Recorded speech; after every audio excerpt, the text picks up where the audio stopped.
তখন কমই পড়াশোনা করতো, এখন একটু ভালোই পড়াশোনা করলো ভয় দেখার পরেই। কিন্তু উনি আগাম কিছু কথা বলার কারণে ছেলে মেয়েদের মধ্যে একটা আতঙ্ক বিরাজ করছিল। পরীক্ষার আগের মুহূর্তে যে কথাগুলো বলছে শিক্ষামন্ত্রী, যে এরকম হবে ভয়ে ওরা তো তখন কমই পড়াশোনা করতো, এখন একটু ভালোই পড়াশোনা করলো ভয় দেখার পরেই। কিন্তু যেভাবে ভয় দেখাচ্ছে এভাবে তো কাজ হয়নি। মনে করেন উনি বলছে যে সাইলেন্ট স্পেল করবে, অনেক কিছু বলছে আর কি।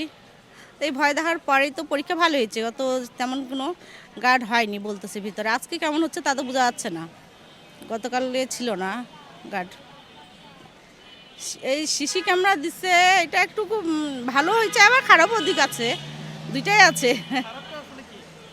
খারাপটা কি আবার খারাপ মানে উনি তো এখন ভালোই হয়েছে আর কি, খারাপটা কি বলবো এখন আমি, বলেন। আর আতঙ্কিত এখন না, কালকে গার্ড যেভাবে দিছে অনেক ভালোই, গার্ডের ভিতরে কোনো ঝামেলা হয় না। সিসি ক্যামেরাটা ভালো, সিসি ক্যামেরাটা থাকাটা হয়তো বেস্ট। কোনো কিছু হারালে কি কোনো কিছু বাচ্চাদের সমস্যা হলে ওখানে দেখা যাচ্ছে, বলা যাচ্ছে এইগুলো।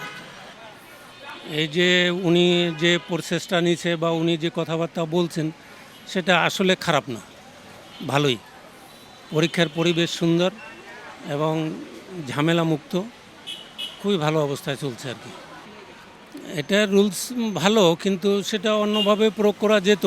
কিন্তু উনি আগাম কিছু কথা বলার কারণে ছেলে মেয়েদের মধ্যে একটা আতঙ্ক বিরাজ করছিল, কিন্তু এখন আর সেটা নেই।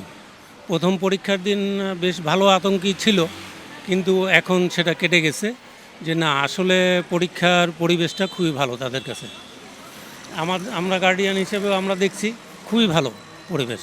এটা আসলে একটা পজিটিভলি বিষয়, কারণ আমার বিশ্বের কোথাও এই আমাদের দেশের শিক্ষা ব্যবস্থার মতো বিশ্বের কোথাও এরকম ব্যবস্থাপনা নাই। আমাদের দেশে যেমন আপনার এই যে এখন এই লিফলেট বিলি করে, এরপরে আপনার এই যে কোচিং সেন্টার, প্রাইভেট, এগুলো তো বিশ্বের কোথাও নাই। ওরা স্কুলে পড়ায়। শিক্ষামন্ত্রীকে আমি স্বাগত জানাই। একটা বিষয় গতকালকে উনি বলছে যে জানুয়ারিতে আমরা ডিসেম্বর পর্যন্ত, জানুয়ারি টু ডিসেম্বরে ক্লাস আমরা শেষ করে ফেলবো এবং ডিসেম্বরের ভিতরে পরীক্ষা নিয়ে নেব। এটা একদম সুন্দর একটা উদ্যোগ।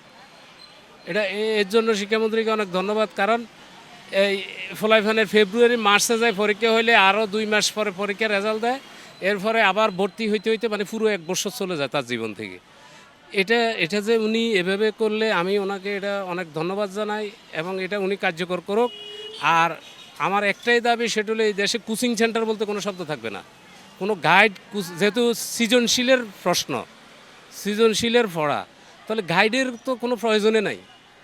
এখানে বইয়ের উপরে নির্ভর করবে। আর শিক্ষকদের উপরে যে শিক্ষামন্ত্রী যে অ্যাকশনটা নিচ্ছে শিক্ষকদের উপরে, অ্যাকশন বলতে শিক্ষকদেরকে যেভাবে গাইড করছেন বা শিক্ষকরা যেভাবে, যদি শিক্ষক ভালো হয় তাহলে ছাত্র ভালো হবে, শিক্ষক যদি মেধাবী হয় ছাত্র ভালো হবে, ছাত্র মেধাবী হবে।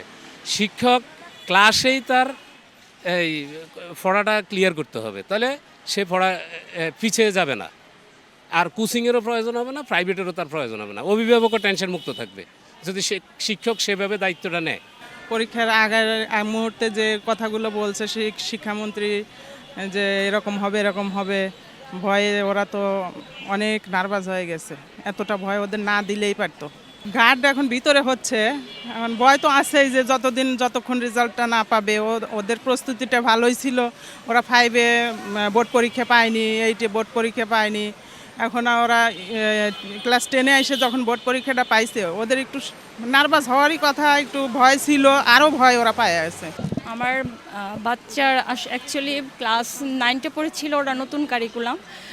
ক্লাস 10 যে তাদের গ্রুপ বিভাজন হয়েছিল, তো যার কারণে 1 বছরের সিলেবাস কমপ্লিট করা ওদের জন্য এমনিতেই ডিফিকাল্ট ছিল খুব। তো যার কারণে তারা এমনিতেই ভীত ছিল। তারপরে আবার বিভিন্ন রকমের মানে শিক্ষামন্ত্রীর রুলসের কারণে ওরা ভিতরে খুবই মানে আতঙ্কিত ছিল, যার কারণে খুব নার্ভাস ফিল করেছিল আর কি। বাংলা ফার্স্ট পেপার পরীক্ষার দিন, প্রথম পরীক্ষার দিন সম্পূর্ণ যৌক্তিক না, কিন্তু যৌক্তিক থাকলেও কিন্তু মানে হঠাৎ করে আসলে এভাবে পদক্ষেপ নেওয়াটা ঠিক না। এটা স্টেপ বাই স্টেপ হলে, তাহলে বাচ্চারা যদি স্কুল থেকে এরকম স্টেপটা মানে শিখে আসতো, তাহলে আর ওদের ভিতরে আতঙ্কটা কাজ করতো না। কিন্তু স্টেপ বাই স্টেপ হওয়া উচিত ছিল, মানে একবারে সম্পূর্ণ অ্যাকশনে যাওয়াটা আসলে আমি যৌক্তিক মনে করি না ব্যাপারটা।